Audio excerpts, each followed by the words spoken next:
It started with a warning. I was at a small diner outside town when an older man in a faded cap asked where I was headed. I told him I was looking for a hotel for the night. He said, "If you end up at the Crescent Hill Hotel, don't stay in room 217.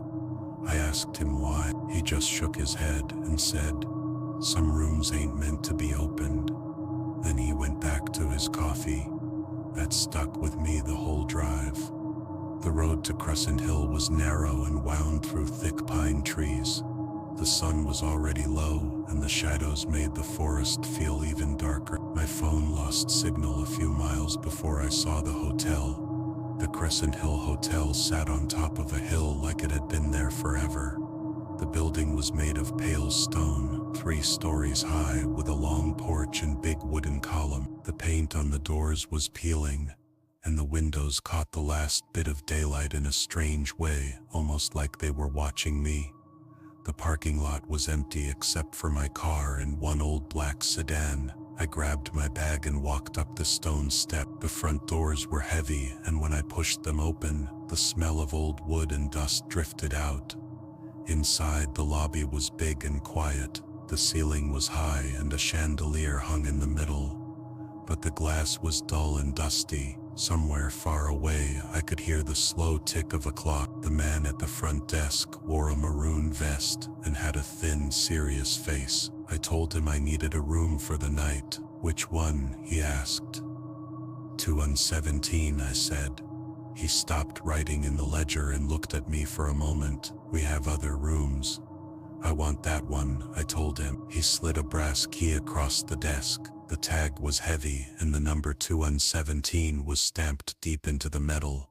The elevator was old, with a folding metal gate you had to pull shut. It rattled the whole way up to the 2nd floor. The hallway smelled musty and the carpet was worn down the middle. The wallpaper was green with a faded gold pattern and peeling in spots. Room 217 was halfway down. The brass numbers on the door were polished, brighter than any others in the hall. I put the key in the lock, turned it, and pushed the door open. Cold air rolled out. The room was bigger than I expected. The bed had a tall wooden headboard with carved flowers and vines. The wallpaper was yellowed and covered in small roses. In the corner stood a tall wardrobe with a mirrored door, the glass cloudy and warped. A single window looked out over the tree. I walked to the window. My reflection looked back at me, but for a second I thought I saw someone else standing behind me. I turned. Nothing.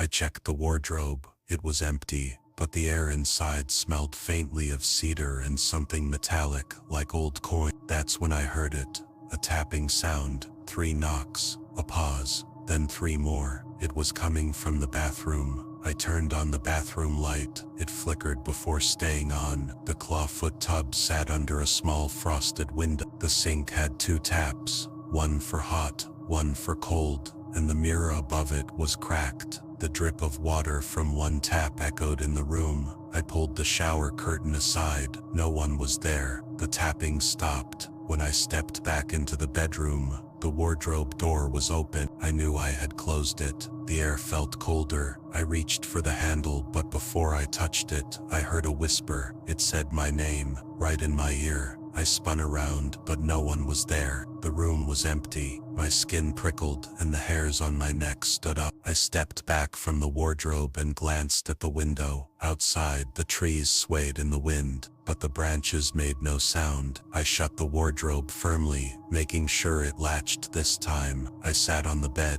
trying to calm down. The mattress was softer than I expected, but the cold in the room seeped right through it. For a while, nothing happened. I listened to the faint hum of the radiator in the corner, but it never gave off any heat. My eyes kept drifting toward the wardrobe, just to make sure it stayed shut. A floorboard creaked out in the hallway. Slow, steady steps, like someone walking past my door. I leaned forward and listened. The footsteps stopped right outside room 2. I waited for a knock, but there wasn't one. Instead, the doorknob turned. It didn't open, but I heard the faint scrape of metal, like someone testing the lock. I stood up and took a step toward the door, but before I could reach it, the sound stopped. When I looked back at the wardrobe, the door was open again. This time, the mirror inside didn't just reflect the room, it showed something else. A faint, dark shape in the far corner, near the ceiling, like a shadow clinging to the wall. I blinked, and it was gone. The metallic smell was stronger now. My stomach turned. I grabbed the chair from the desk and jammed it under the wardrobe's handle. I told myself it couldn't open now, no matter what. I tried to distract myself by unpacking my bag, but every few minutes I thought I heard a sound from inside the wardrobe. A soft rustle, like fabric brushing wood. At some point, I decided to lie down and rest, even though sleep seemed impossible. I left the lamp on. I must have dozed off, because when I opened my eyes again, the room was dark. The lamp was off. I didn't remember turning it on. The moonlight from the window gave the room a faint glow, just enough to see shapes. The chair in front of the wardrobe was still there, but the wardrobe door was wide open. The air was so cold I could see my breath. From inside the wardrobe came a sound, not tapping this time, but a slow, steady breathing. I sat up, my pulse pounding in my ears. The breathing stopped. Then from the bathroom, the tapping started again. 3 knocks. Pause. 3 knocks. I turned toward the sound, but movement in the mirror caught my eye. Someone was standing behind me. I spun around. No one was there. When I looked back at the mirror, it was empty. I stood frozen, unsure of what to do. Then from somewhere inside the wardrobe, I heard the whisper again, louder this time, urgent, my name, over and over, faster and faster, until it sounded almost like chanting. The wardrobe door shuddered against the chair. The legs of the chair scraped across the floor. The metallic smell filled the room so strong I almost gagged. Then everything went still. The room was silent. That's when the bathroom door creaked open on its own. The bathroom door opened just enough to show the darkness inside. The light switch was on the wall by the door, but I didn't want to go near it. The shadows in that room felt heavier than the rest of the place. I told myself it was just the wind. Old buildings move and shift, doors creak, but there was no wind inside, and no reason for that door to move. The tapping started again, only now it was coming from both the bathroom and the wardrobe at the same time. 3 knocks. Pause. 3 knocks. It was like they were answering each other. My breath came in short bursts. The air felt thick, like it didn't want to go into my lungs. I stepped toward the bathroom, my hand shaking as I reached for the switch. The light flickered on, dim and yellow. Everything looked the same at first. The tub, the cracked mirror, sink. But then I noticed the water. The clawfoot tub was filled almost to the top, even though I hadn't touched the faucet. The water was dark, so dark I couldn't see the bottom. A slow ripple moved across the surface, like something had just sunk under. I backed out of the room and grabbed my phone from the nightstand. The screen wouldn't turn on. It was like the battery had drained in seconds. The tapping from the wardrobe got louder, faster. Then the chair I'd wedged under the handle flew forward and slammed onto the floor. The wardrobe door swung open. For a moment, there was nothing inside but blackness. Then a hand slid out of the dark. Pale, long fingers curled over the edge of the door. The nails were yellow, cracked. The hand moved slow, like it wanted me to watch. I stumbled backward until I hit the wall. My mind screamed at me to run, but my legs wouldn't move. The hand pulled back into the darkness, and I heard the breathing again. Deep, slow breaths, not mine. Then the bathroom light went out. The tapping stopped. Silence pressed against my ears, the kind that makes you hear your own heartbeat. I took one shaky step toward the room's main door, thinking if I could just get out, I'd be fine. That's when the water from the bathroom began to spill over. I could hear it dripping onto the floor, then running in thin streams across the tile. But when it reached the bedroom carpet, it wasn't water anymore. It was thick, sticky, dark red. The smell hit me before I realized what it was. Something moved in the tub. A wet, dragging sound, like a body shifting. I couldn't breathe. My hand shook so bad I could barely grab the doorknob. I turned it, but it wouldn't budge. Locked. The breathing from the wardrobe grew louder. joined now by a faint, wheezing laugh. Then the voice came again, not a whisper this time, a low, broken tone, like someone speaking through water. "You shouldn't be here." I slammed my shoulder into the door, once, twice. On the third hit, the lights in the entire room went out. In the pitch dark, the laugh turned into a scream. The scream tore through the darkness, sharp and raw, like it was right next to my ear. I stumbled back, my hands reaching for the wall, searching for the light switch. My fingers brushed it, but when I flipped it, nothing happened. Something moved across the floor, not walking, crawling. The sound was wet, like bare skin dragging over carpet. It was coming from the bathroom. I pressed my back against the door, trying to feel for the lock again. My hands were slick with sweat, and I kept missing it. The crawling stopped. I held my breath, listened. The room felt smaller, like the walls had crept in closer. The smell of the metallic water. No.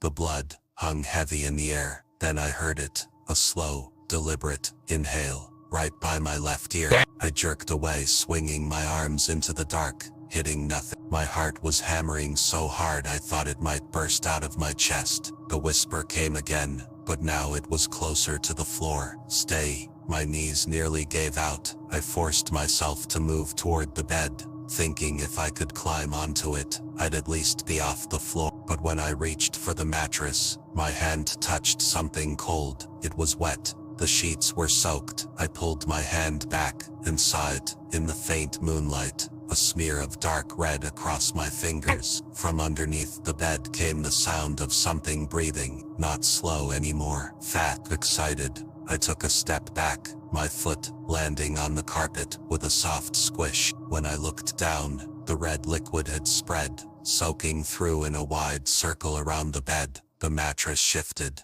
like someone was lying on it and turning over. Then a low voice came from the middle of the bed. "You're in my room." I spun toward the main door again, yanking on the handle with everything I had. It still wouldn't open. I kicked it hard enough to rattle the frame. Behind me, the bed creaked. I turned just enough to see the outline of something sitting up. The figure was tall, too tall, its head nearly brushing the canopy above the bed. Its shoulders were narrow, its arms long, hanging lower than they should. The face was in shadow, but the eyes caught the moonlight, pale, cloudy, like they didn't belong to the lift. It leaned forward, and I swear the air got colder with every inch. It moved closer.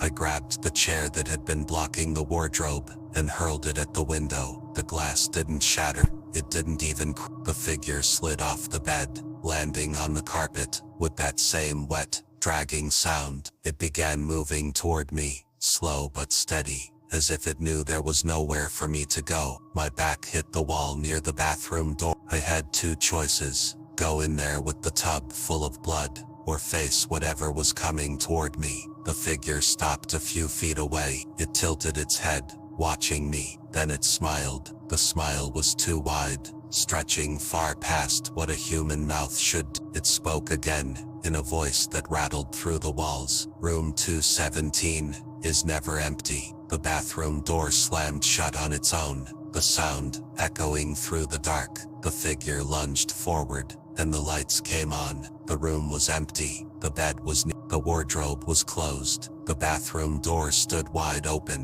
the tub empty. I stood there shaking, not sure if I'd imagined it. My heart was still racing, and I could feel the sweat dripping down my back. That's when I heard it again. 3 slow knocks from inside the wardrobe. The knocks were slow, steady, and deliberate, like someone inside wanted me to know they were in no hurry. I stared at the wardrobe, my breath coming in short, uneven bursts. The air felt heavy, pressing down on my shoulders. Every part of me screamed not to go near it. The knocks came again, louder this time. I took one small step back, my heel bumping the bed frame. I didn't want to get closer, but I also couldn't just stand there. My eyes stayed locked on the wardrobe doors. "Who's there?" My voice sounded thin, shaky, silent. Then something inside shifted, making the wood creak. I could hear the faint scrape of nails dragging along the inside panels. I reached for the chair I'd thrown earlier,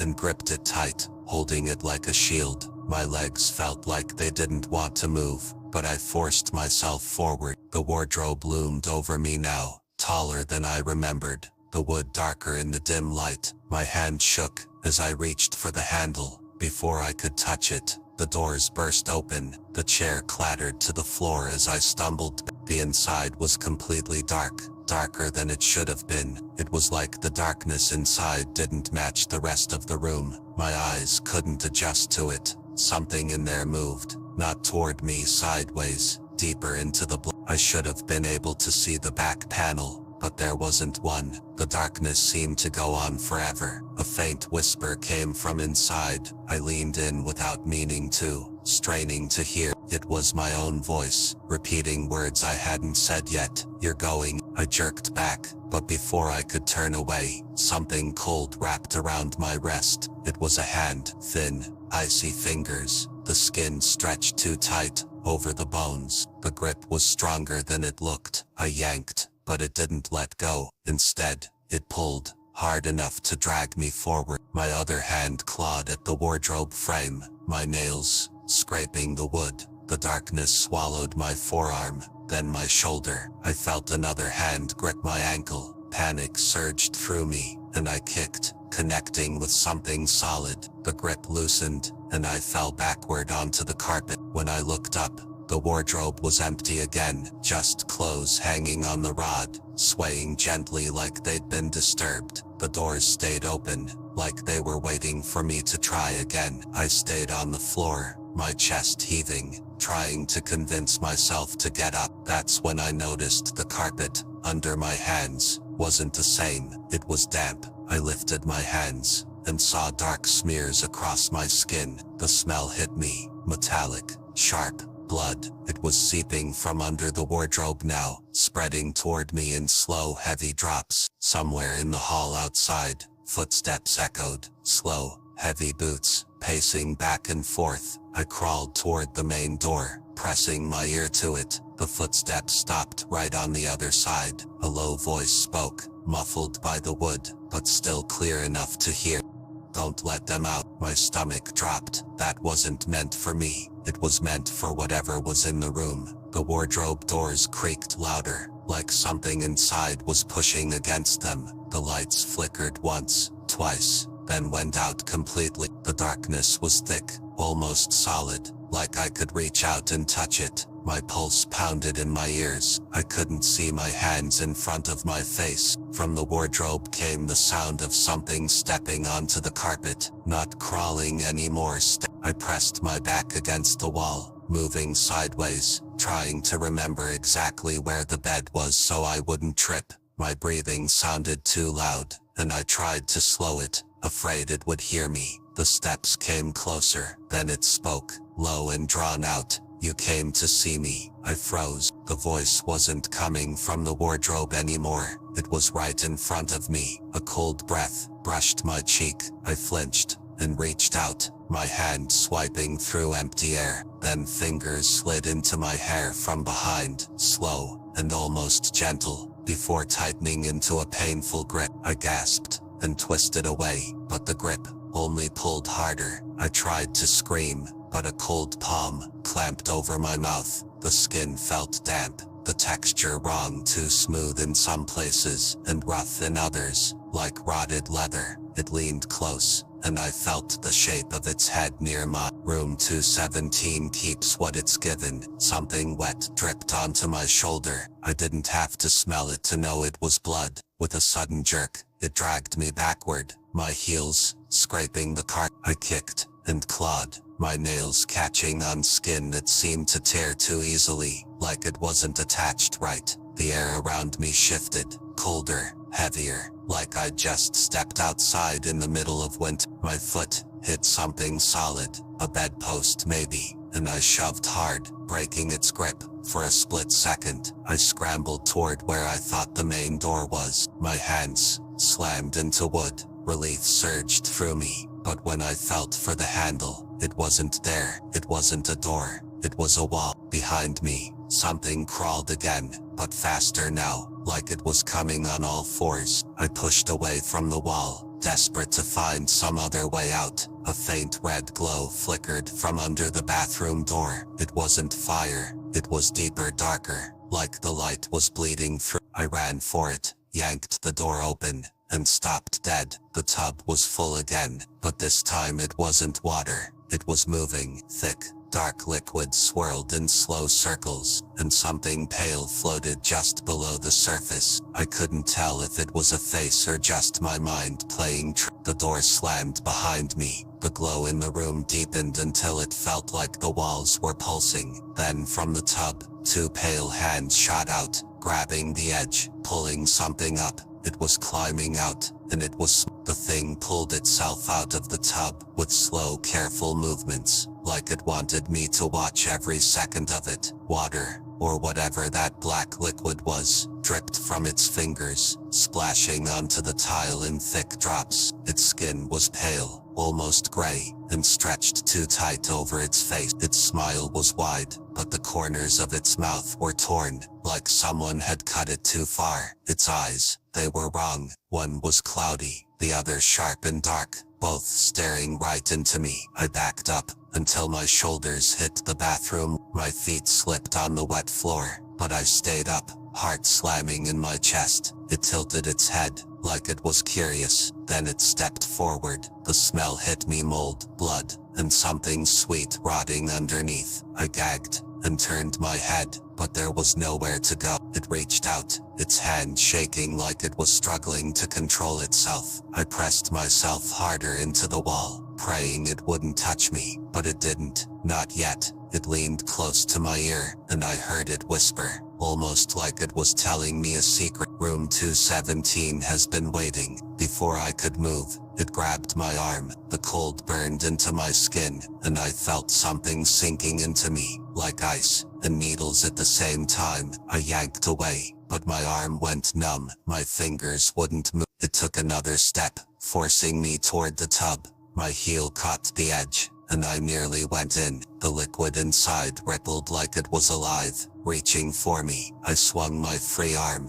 and hit it in the side of the head. My hand came back wet and sticky. The thing didn't even Instead, it smiled wider, a slow tear forming in its cheek. As it did, the door behind me rattled. I spun, and slammed my shoulder into it, but it didn't open. I could hear the faint sound of boots in the hallway again, pacing. "Don't let them out," that same voice said, right out. The thing's grip closed on the back of my shirt. It yanked, and my feet left the floor for a second, before hitting the edge of the tub again. I twisted, and shoved my foot against its chest, pushing as hard as I could. It slipped on the wet floor, and let go, giving me just enough space to dart to the corner. The only light came from that unnatural red glow. The walls seemed closer now, like the bathroom was shrinking. The thing turned slowly, its head moving before the rest of its body. Eyes locked on me. It stepped forward,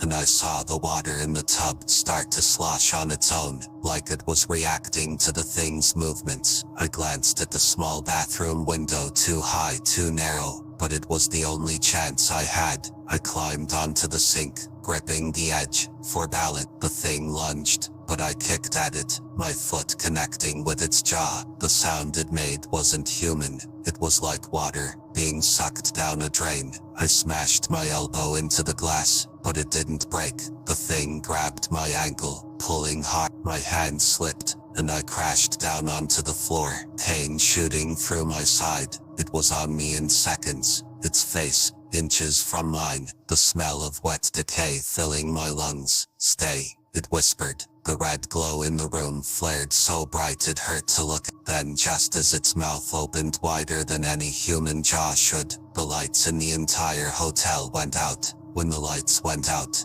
the silence was sharp. No hum from the ceiling light, no drip from the tub, no creak of the old building, just darkness. The thing on top of me its grip loosened, but not completely. I could hear it breathing slow, rattling, like something deep inside its chest was broken. Then, another breath joined it. Not mine, not the things. From somewhere else in the room, the darkness shifted. I could feel movement in it, more than one shape, like I wasn't just trapped with one thing anymore. A whisper brushed my ear. "You're part of it now." I kicked and rolled, slipping on the wet floor, my hand smacking against the surface of the liquid rippled, and for a second, I thought I saw a face, just beneath it, eyes wide, mouth open like it was screaming. I scrambled toward the bathroom door, clawing at it, until the old wood splintered under my nails. It wouldn't open. The breathing got closer, not just in front of me, but behind me, above me, all around me. Something cold and slick touched my ankle, winding around it like a rope. I screamed and kicked, but it pulled tighter,